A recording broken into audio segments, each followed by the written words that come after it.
Hey, this is Protegee. I'm here chilling with Storm International Design Group. We're going to do an interview. Chilling, Odyssey Entertainment, KS Management, Triple Soul. That's how we do, baby. Minneapolis, stand up.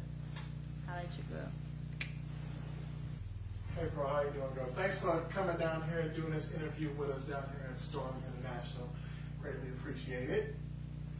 Okay, first, can we get you to state your name and where you're from for the record? My name is Protegee, and I'm from Minneapolis, Minnesota. 612. Okay. How long you been doing this thing? I've been doing this thing for a minute. I've been actually into music ever since I was real young, but seriously taking it as a career since I was probably like 17, 18. Really fell in love with hip-hop around 11, 12. Okay, how did your musical journey get started? I started as a break dancer, like most rappers, I guess. But like I said, hip-hop was the end thing when I was younger, junior high, elementary school. And I started the breakdance element. That's what most people were doing back then, and I was always a dancer. So from there, I got in about 11 and 12, breakdancing around, known as Nicky Smooth. I used to kill him, you know. I used to do all that. And so from there, I went into like the beatboxing kind of rapping, you know, aspect. After the breakdancing kind of died a little bit. So I wanted to be a producer, I think, when I was kind of in high school. I was like 14, 15. I wanted to be more of the behind the scenes. So I started writing for other artists, like in school for talent shows and stuff like that. And then I would perform it for them and be like, this is how it should go, and they weren't doing it right. So I was like, man, I should just do this myself. So I think about 17, 18 is when I really said, hey, I'm going to be Protegee and I'm going to do this here for real. Okay.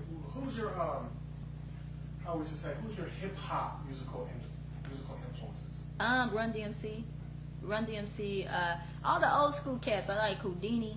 But Run DMC, to me, they was just those cats that was just like, you know, they just really had something to say to me, you know, at that time. A lot of people were into the more, you know, I'm going to give you a break dance, something to dance to type of thing. And I think when Run DMC came on, they were more like just like, you know, it's like that. And, you know, like telling you about life and their struggles and stuff like that. And then you like Rappers Delight, which was cool, you know. But also, like the message and stuff like that, that's when I really started saying, hey, you can really, you know, get messages across in this thing here. So I like all the old school cats. Those would be like my pioneers. But as far as now, who I like as my influence, it would definitely be, you know, Jay-Z, because I look at him like, as, you know, he reminds me of myself. Like, he's a hustler. He did it on his own. Nobody really helped him. Nobody, you know, he believed in himself and he did it. And now he's on top of the world, you know, and I respect Jigga for that, and that's what I'm doing. Okay. Now, to be in this business, one does, you definitely understand that you have to be a multi-talented type of person to be in this business. And we kind of found out and understand that you model. When did you start modeling? I started modeling, say about 6, 7 years ago. My boy, Liang Chow from Storm International, he got me interested in this. He, you know, he does fashion designing and things like that, and photography. And we used to always use to kick it and stuff. He knew that I rapped. I met him through another rapper, Chaos, a friend of mine.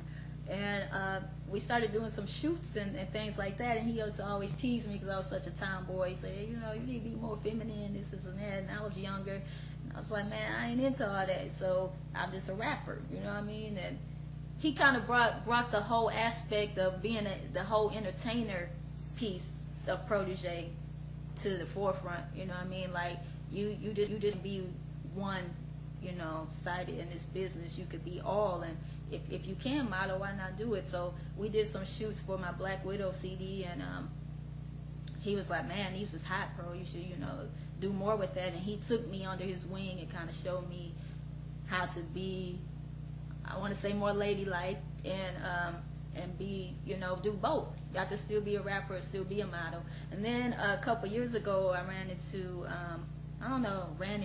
or really don't know how we met, to tell you the truth. Kim, I think she found me, actually. We were on a website or something, and somebody brought her to her attention, and I guess she was feeling what I was doing and asked me to become a Lady of Soul, be a part of what she was doing. I was feeling what Kim was doing, and I was like, hey, you know, she could help me take me to the next level, and I kept everybody on my team, and we just put it all together, and that's how it happened.